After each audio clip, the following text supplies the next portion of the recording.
कामधंदा अभावरू दादन जाई पुणी आउ जणे दादन श्रमिकर मृत्यु घटिछि।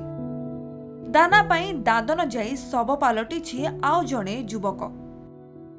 गत किछि दिन तळे दादन जाई हातीशाळपड़ार 2 जण युवकंकु हत्या करा जायथिबार अभियोग करा जायथिला। तेबे गतकाली रातिरे बलांगीर 18 नंबर वार्ड विजय खमनर आउ जणे श्रमिक झसकेतन माझींकर मृत्यु घटिछि। मृत श्रमिकंक बयस 21 वर्ष हेबो। गत 1 मास तळे खपराखोल अंचलर दादन सरदारक प्ररोचनारे चेन्नई को दादन खटिबाकू जाइथिले। सेठारे तांकू हत्या करा जाइथिबा अभियोग आनिछंती श्रमिकंकर मां इंदुमती माझी।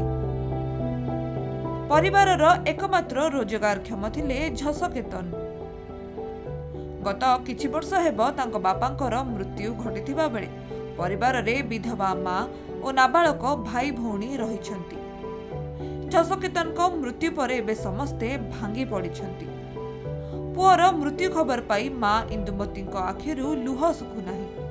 नेले मोर पुओ के दादर खटे और मरी गला कि होदी गला जे किछु मते नहीं कहबार बाकी पारे पारे में सुनु छ जे खराब हे गला बोली कहउछन। बाकी मोर पुओ तार लागी आमे ओइटा चलु छ मु तो रानी में जे आमी केनता करिया 3टा छुआ के पुसमी त अपने काम के चलौतुला बढौतुला।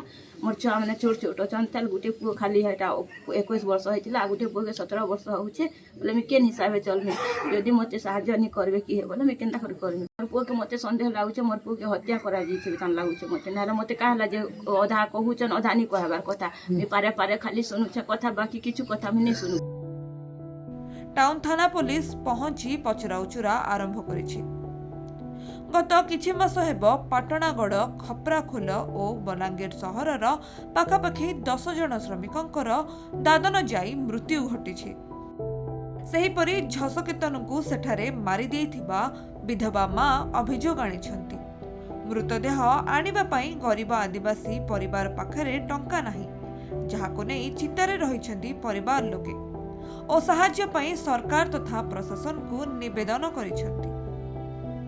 आमको जहाँ खबर आसला आमर अथॉरिटी जो हिसाब रे कहले जे जाओ एनक्वारी टिके कर दियो बोली कहले सेथि हम आछू एनक्वारी करिया पे आछू तदन पर माने कोन गोटे दादन श्रमिक माने कि गोटे मृत्युवरण करछि बाहर रे सेथि बोली हम तदन करिया आमे देखुछु सेटा हमरो जदी से सरदार कोन कहउतिले आमे तो क्लियर बुझिनु बुझिला परे आमे कहबो जे के तार केस रो स्टेटस ता जोटा थिबो से हिसाब रे आमे तार पदक्षेप। बलांगीर गुप्तेश्वर पृष्टिंग रिपोर्ट खबर ओडिशा।